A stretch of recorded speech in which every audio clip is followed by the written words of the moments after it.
Juan 18, del 25 al 27. Amén. Miren estos hechos tan curiosos que nos enseña la palabra de Dios. Después de la cena del Señor, de ahí salieron y fueron al huerto del Getsemaní, en el monte de los olivos.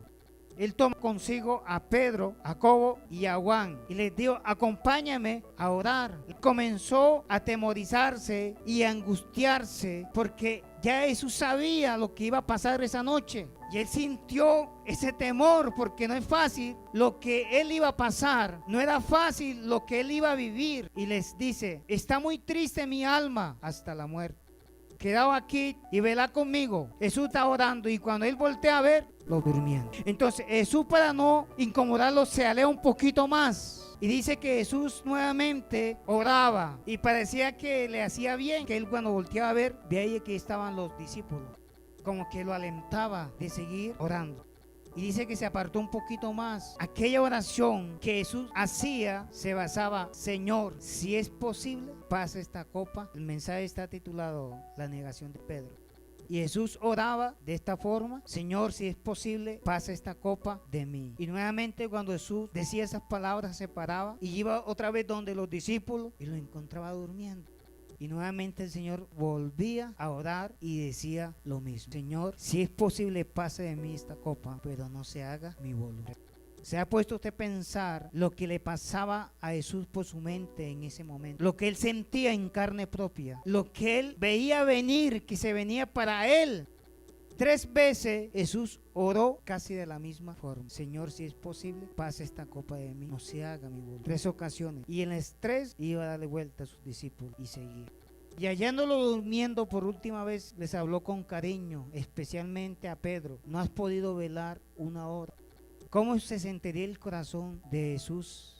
Que lo que él estaba capacitando, estaba preparando, le estaba enseñando, sus amigos inmediatos en ese momento, sus compañeros, como que no le importaba la muerte del Señor y prefirieron dormir, mientras que el Señor empezó a sufrir en silencio, empezó a angustiarse, empezó a sentir tristeza, agonía, estaba sintiendo el sufrimiento que venía para él y sus discípulos durmiendo. Que en lo último el Señor se resignó y le dijo: no han podido ni siquiera velar conmigo 1 horita.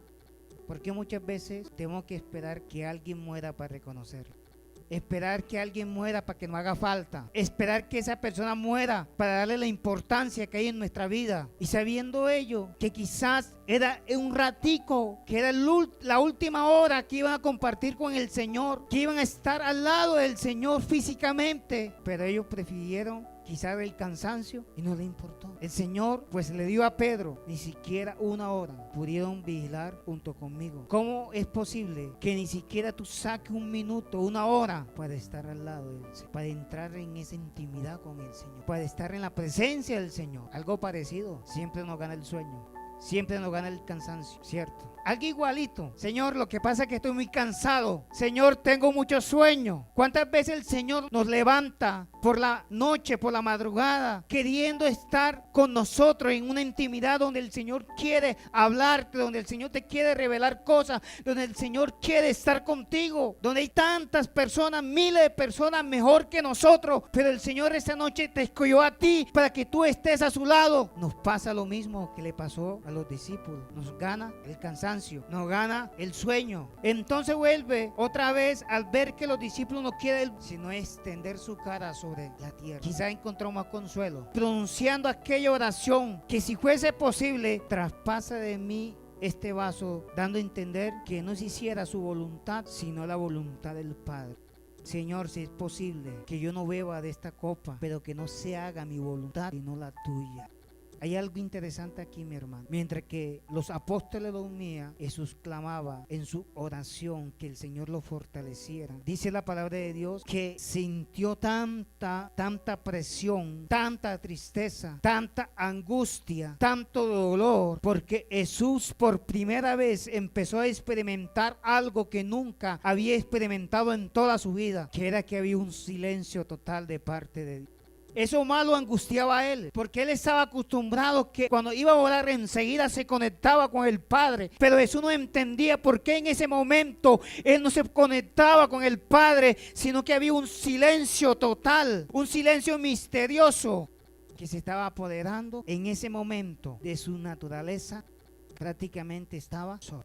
Los apóstoles durmiendo. El Padre guardaba silencio y no venía una respuesta de Dios, porque yo te aseguro que siempre que Jesús hablaba al Padre le respondía. Pero en esta vez Jesús dice: ¿qué pasa? ¿Qué sucede? Y eso lo angustiaba más, eso lo atormentaba más, al grado, como dice la Escritura, que empezó a sudar y su sudor era como gotas de sangre. Tremenda la presión que había. Juan dice que no sudaba sangre, sino que era como sangre, quiere decir que era gruesa gota.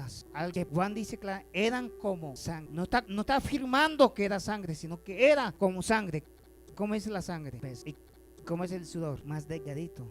Entonces mire la presión que había en ese momento de lo que Jesús estaba viviendo, lo que Jesús estaba sintiendo, más ese silencio misterioso que lo envolvía cada vez más. Y cada vez más había tristeza en su corazón, había tristeza en su humanidad. Pero en medio de esa circunstancia, en la misericordia de Dios, Dios le envía un ángel para que lo fortaleciera. No para librarlo, sino para que lo fortaleciera. Ya que sus amigos, compañeros o apóstoles, como queramos llamarlo, no estaban presentes. Esa noche, en ese momento, no era como las otras veces. Estaba solitario prácticamente. El ángel estaba para confortarle, sostener su naturaleza deprimida, de la que Jesús estaba experimentando por primera vez, que era la agonía. ¿Cuántas veces y hemos escuchado personas que dicen: cuando yo más te necesité, tú me diste las...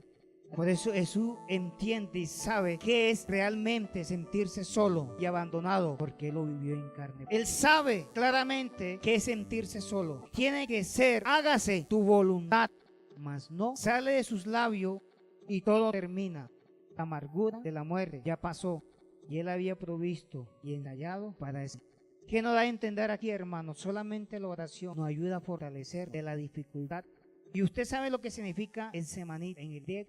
Pasar por el proceso, ser machacado. Entonces, el semanit era el proceso que tenía que vivir. Y muchas veces nosotros como discípulos tenemos que pasar por el semanit. Tenemos que ser más para que pueda fluir. Y usted sabe que representa el Espíritu. Entonces, mire el sufrimiento que Jesús estaba experimentando en ese lugar. Estaba siendo procesado espiritualmente para luego ser procesado físicamente. Porque ambas cosas van de la mano. Y muchas veces tenemos que ser procesados para poder llevar una vida espiritual productiva. ¿Procesado en qué? En aquellas cosas que a Dios no le agradan. Esas cosas que están apegadas, que están aferradas a nuestras vidas. Cuando Dios empieza a desprenderla a nosotros, duelen. Muchas veces no entendemos por qué estamos pasando por diferentes circunstancias. Pero es que estamos pasando por el Getsemaní de nuestra vida espiritual. Experimentando muchas veces el rechazo. Experimentando muchas veces la soledad. Experimentando muchas veces el silencio de Dios. Cuando usted ora y no hay respuesta. Cuando usted busca a Dios y piensa que no está. Cuando usted clama y nadie responde. Porque hay un proceso. Está pasando por el Getsemaní. Dios está machacando nuestras vidas para que nuestra vida pueda fluir. Entonces el Getsemaní también significa consumado es. El grito que resuena desde la cruz antes de morir. ¿Qué es lo que dice Jesús? Consumado es. ¿Y qué significa consumado es? Hecho, quiere decir que ya Él cumplió con su misión. En pocas palabras, consumado es tiene que ver con grito de victoria. La voluntad sin el hecho, vea lo que le voy a decir, la voluntad sin el hecho sería en vano. ¿Cómo así, pastor? Explíqueme eso. Sí, muchas veces tenemos voluntad, pero nuestros hechos lo niegan. No tiene sentido. Entonces tu voluntad tiene que ir de acuerdo a tus hechos. Y esto es lo que Jesús estaba viviendo en carne propia. Vamos a ser traicionados, vamos a ser juzgados, vamos a ser calumniados, vamos a ser señalados. Muchas veces la persona que tú necesitas no va a estar a tu lado. Tú tienes que pasar ese proceso solo. ¿Por qué? Porque es el proceso de nuestra vida espiritual. Quizá tú te preguntas, ese amigo que yo tengo, esa amiga que yo tengo en el momento que yo más la necesité, no estuvo ahí. Entonces me voy a llenar de resentimiento. No, no te llenes de resentimiento, no te llenes de rencor. Porque en el proceso espiritual eres tú solo el que lo tiene que pasar. Porque Dios está tratando con nosotros. Y quizás esas personas que están a tu lado te van a dejar solo para que tú pases el proceso. Porque la vida espiritual es una vida de proceso. Es una vida que tenemos que ser machacados para que tú puedas dar aceite, para que tú puedas dar fruto, para que tú puedas entender a otros cuando esté viviendo la misma situación, cuando están pasando por la misma situación. Lo que te está ahora mismo procesando, mañana será tu testimonio. Lo que ahora te está haciendo llorar, mañana será tu gozo, porque ahí donde tú vas a testificar. Jesús les dice, de cierto te digo que esta noche antes que el gallo cante, me negarás 3 veces. Y dice Pedro, aunque me sea menester morir contigo, no te negaré. Y todos los discípulos dijeron lo mismo. Aquí hay algo interesante, algo muy interesante. No pasan muchas horas. Jesús le estaba profetizando no solamente a Pedro, sino a los demás discípulos, lo que iba a pasar con cada uno de ellos. Solamente fue cuestión de horas para que se cumpliera lo que Jesús le estaba diciendo. Cuando estaban reunidos, cuando que estaban celebrando la Pascua, estaban gozosos, estaban todos alegres. Pedro le dice, Señor, si es necesario morir contigo, yo muero contigo. Y los demás discípulos escucharon, Señor, claro que sí, vamos a morir contigo. Muchas veces nosotros nos apresuramos a hablar cosas que no vamos a cumplir más. Por eso dice la palabra de Dios que no nos apresuramos. Señor, ahora voy a comprometer más contigo. Pasa la emoción, terminamos negando al Señor. Esa es una realidad y una verdad que se sigue dando todavía. Después de 2000 años, se sigue repitiendo en los nuevos discípulos. Hablar no cuesta nada. Es fácil decir que seremos fieles a Cristo. Nuestras palabras solamente tienen un peso cuando son pasadas por el crisol de la persecución. ¿Usted sabe qué es un crisol? Un crisol es donde se prueba el lodo. Entonces, por eso también dice la palabra de Dios que nuestra fe tiene que ser probada. Y esto significa hasta dónde resistimos, hasta dónde aguantamos, hasta dónde somos capaces de dar testimonio en quién hemos creído. Porque suena fácil decir yo creo en Jesucristo, pero vívalo. Es fácil decir yo soy hijo de Dios, demuéstrelo. Y no lo vas a demostrar en las buenas, sino en las malas. Cuando estás pasando por una prueba. Llega la enfermedad, cuando viene la crisis. Entonces, hay muchas circunstancias en nuestra vida y que nuestra fe va a ser pasada por el crisol. ¿Cuántas veces nos hemos desanimado? ¿Cuántas veces queremos regresar nuevamente atrás? ¿Cuántas veces hemos pensado renunciar y dar todo botado? ¿Será que con esa actitud no estamos negando a Cristo también como lo hizo Pedro? Pedro y el resto de los discípulos también contribuyeron a su dolor. ¿Por qué, pastor? Porque cuando más lo necesitó el maestro, lo abandonaron, lo dejaron solo. Prefirieron más dormir que estar al lado del Señor. Pero ¿cómo? Si era el Señor, si era el maestro, ¿qué le puede decir un discípulo? No necesitaba decirle nada, solamente que él supiera que él estaba a su lado, en las buenas y en las malas. Que por lo menos alguno de ellos le dijo, Señor, yo no puedo hacer nada, pero déjame abrazarte y decirte, yo estoy contigo en esta circunstancia. Porque a veces tu presencia dice más que 1000 palabras. Eso lo debemos entender claramente. Y debemos saber qué se siente cuando todo el mundo te da la espalda. Y más aquellos que tú consideras tus amigos, tu familia, las personas que tú más amas, que compartieron, no lo supieron aprovechar. Hoy te digo, aprovecha el tiempo que nos queda para que demostremos su gloria en esta tierra. Es aquí donde debemos demostrar que Él está con nosotros. Es aquí que tenemos que dar fruto, no en el cielo, es aquí. Es aquí que Él quiere que tú lo conozcas, no arriba, aquí en esta tierra. Es aquí donde Dios te quiere usar, no allá arriba, es aquí en esta tierra. Es aquí donde Dios quiere realmente que tú lleves fruto, no en el cielo. Es aquí que hay que trabajar, no arriba en el cielo, es aquí, porque en el cielo todo está hecho. Hay otros puntos muy importantes. Entonces, cuando Jesús más lo necesitaba, lo abandonaron. Y solamente esta acción de Pedro y de los discípulos hizo sentir más tristeza y más dolor en su corazón. ¿Cuántas veces con tus acciones no haces sentir dolor a eso? ¿Cuántas veces con nuestra acción hacemos que Él se sienta triste, afligido? No solamente en nuestras acciones, sino en nuestra actitud.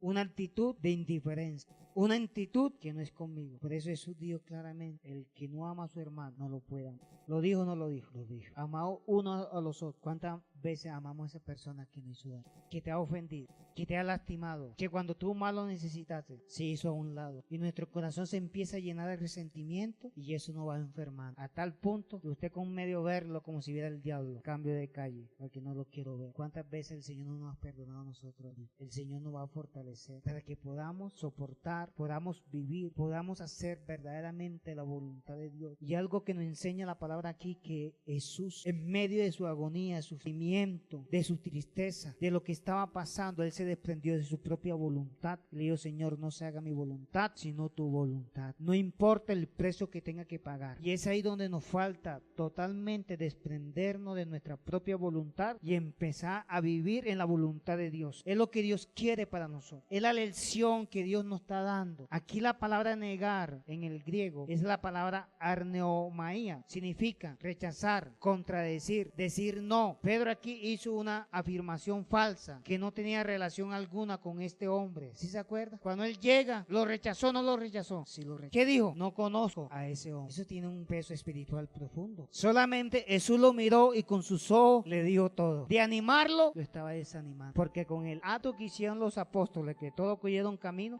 por eso dice la palabra de Dios que cuando al cordero, que las ovejas se den esparcidas. Y sucedió. Porque la noche que fue entregado a Jesús, corrieron a esconderse todos. Y Pedro lo siguió de lejos, pero cuando llegó, lo negó. La pregunta es: ¿por qué no se fue para su casa mejor? ¿Había hecho más? ¿Sí o no? Claro que había hecho más, porque no había negado al maestro. Entonces muchas veces tomamos la actitud que no es la correcta. Tomamos una actitud equivocada y a veces por querer hacer más, hacemos menos. Si Pedro se vio para su casa, no lo vio negado el Señor, no vio cantar el gallo, pero ya el Señor le vio dicho. Entonces la palabra del Señor es confiable. La palabra de Dios es totalmente segura, que lo que Dios dice se cumple. Y lo que Dios ha dicho de ti se va a cumplir. Yo no sé qué ha dicho el Señor de ti, pero se va a cumplir porque ya Él lo dijo. Porque muchas veces conociendo la palabra hacemos todo lo contrario a lo que su palabra está diciendo. Y actuamos como si no hubiese un nuevo renacer en nuestras vidas. ¿Cuántos de nosotros sabemos que la palabra dice que no se ponga el sol sobre nuestro enojo? ¿Y cuántas veces puede más el enojo de nosotros que nos acostamos enojados? Entonces esa actitud que nos da a entender, estamos negando. Entonces hay actitudes en nuestra vida que muchas veces, sin usted decirlo, pero sus acciones lo está diciendo, que no lo conoce, que no lo conocemos. ¿Por qué? Porque seguimos aferrados a la mentira, a la falsedad, al miedo.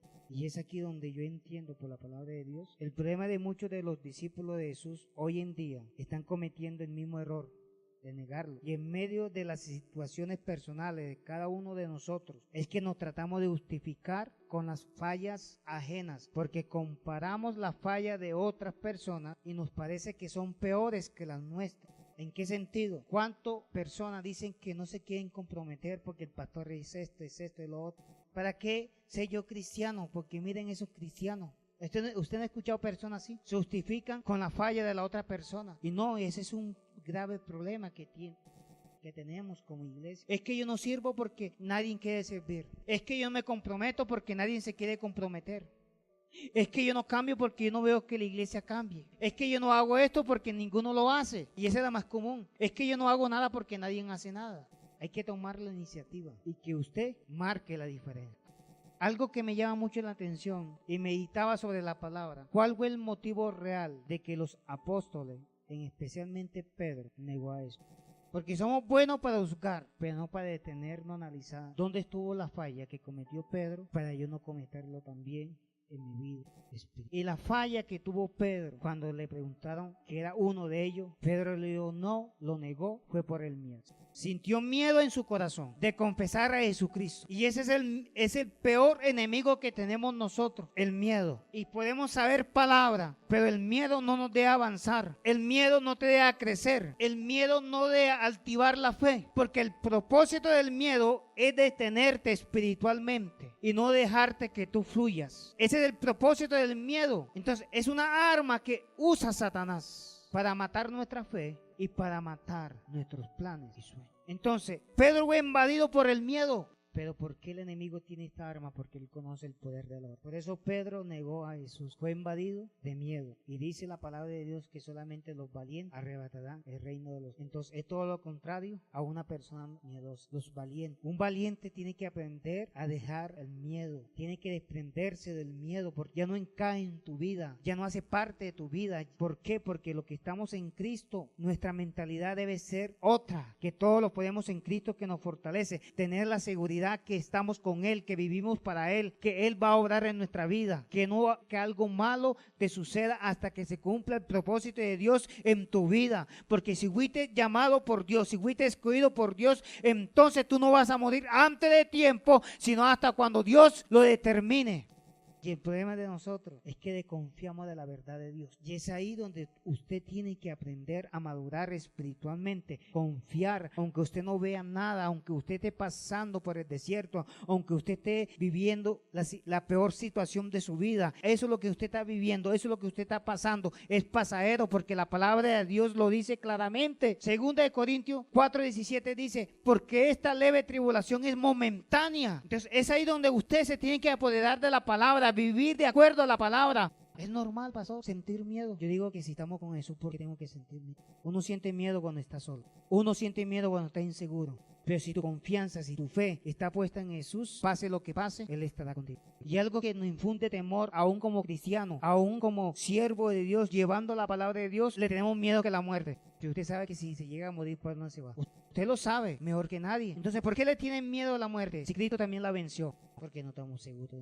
¿Dónde está la seguridad en Cristo? Entonces, debemos llevar una vida agradable, sujetada. Vivamos para Él. Que no haya secreto. Porque muchas veces hay secretos en nuestra vida que ni siquiera le hemos confesado eso a Dios. Y usted piensa que Dios no lo sabe. Y yo quiero decirte que todo lo sabe. Él está esperando que tú lo confieses. Él está esperando que tú seas sincero con Él para Él glorificar. Primera Timoteo 4:11. El Espíritu dice claramente que en los últimos tiempos algunos abandonarán la fe para seguir a inspiraciones engañosas y doctrinas diabólicas. Esta versión que yo tengo es la nueva versión internacional. ¿Por qué usé esta versión internacional? Porque dice, algunos abandonarán la fe. Como ya sabemos que negar en griego, entonces esta palabra está relacionada con rechazar. Pero aquí en la traducción de la nueva versión internacional, usa la palabra abandonarán, pero el sinónimo de esa palabra está relacionada en renunciar. ¿Renunciar a qué? Ahí donde dijimos que negar es renunciar. Y Pedro renunció diciendo que él no conocía a ese. Dijo que no lo conocía, que no sabía quién era ese hombre. Jamás en mi vida nunca lo he visto. Así le dijo. Llegarán días en los que verdaderamente tener fe en Jesucristo no va a ser fácil. El Espíritu dice claramente que en los últimos tiempos apostatarán de la fe. Pero la nueva versión internacional dice que abandonarán su fe. ¿Sí? Entonces, como le hacía la aclaración que abandonar, el sinónimo de abandonar tiene que ver con renunciar, ¿sí? Renunciar es la palabra clave que tenemos aquí. ¿Por qué el apóstol Pablo está hablando esto? Que en los últimos tiempos muchos van a renunciar a su fe. En pocas palabras, llevando el mismo lenguaje con la que empezamos, dice que van a negar la fe. Van a empezar a negar su fe. ¿Por qué? Porque las condiciones que el mundo nos está brindando y que se está apoderando aún de la iglesia de Cristo nos está llevando a renunciar muchas veces a la verdad. Hay personas que han sido engañadas y han salido de la verdad para estar metidas en una religión de falsa doctrina donde es cueva de demonio, como dice la palabra de Dios. ¿Sí? Entonces llegan días en los que mantener la fe no será fácil. Son estos días que estamos viviendo. Hoy cualquiera se hace llamar cristiano. Y cualquiera lo dice, entonces no es fácil. Esta declaración y aviso que el apóstol Pablo hizo a Timoteo quedó registrada en la Biblia para que cuando otros creyentes la leyeran, como usted y yo lo estamos leyendo hoy, supiéramos que es posible apartarse completamente de la fe al grado de negar rotundamente a Jesucristo. ¿Cuántas personas se te acercan y te dicen que la salvación no se pierde? Hemos escuchado a muchos, no, contradice la escritura, pero a mí la palabra de Dios me enseña el que se mantenga firme hasta el final, ese será salvo. Entonces no se trata de empezar, se trata de terminar. Entonces es ahí donde nosotros tenemos que terminar la buena batalla, que cada día tú te esfuerces de acercarte más a Jesús para que tú cada día des más fruto digno de arrepentimiento, como dice la palabra de Dios, que usted cada día se parezca a Él. Eso es lo que Jesús quiere. Mire lo que los apóstoles pasaban por el proceso. Y para que ellos pudieran dar fruto, tuvo que haber una restauración. ¿Cuántas veces lo negó Pedro? Hay 3 veces que no sabía quién era. ¿Dónde entra el proceso de Jesús sobre la vida de Pedro? Cuando le preguntó, Pedro, ¿me ama? ¿Cuántas veces le preguntó? ¿Qué estaba haciendo eso? Restaurar. Mire cómo es el Señor del Inter. Por eso dice la palabra de Dios que el poder de la vida o el poder de la muerte está en nuestra vida. Cuidado con lo que comes. Que de tu palabra puede salir negar a Cristo o testificar. El verdadero discípulo lo confiesa por encima de las circunstancias, por encima de la necesidad, por encima de la circunstancia que esté viviendo. En ese momento es ahí donde nosotros entendemos que el poder de la vida o el poder de la muerte está en nuestra boca. Confesar que verdaderamente Él ha transformado nuestras vidas, ¿sí? Que verdaderamente Él está en nosotros. Cristo murió por ti y murió por mí. Es una declaración muy fuerte. Nadie puede estar completamente seguro de las decisiones que va a tomar en el futuro. Más que una persona que algún día creyó en Jesús y ahora vive entregado al pecado. ¿De qué le sirvió? De nada. Lo vemos hoy en día, cuántas personas no han dicho que creen en Jesucristo y con los poquitos días están nuevamente en el mundo negando esa fe.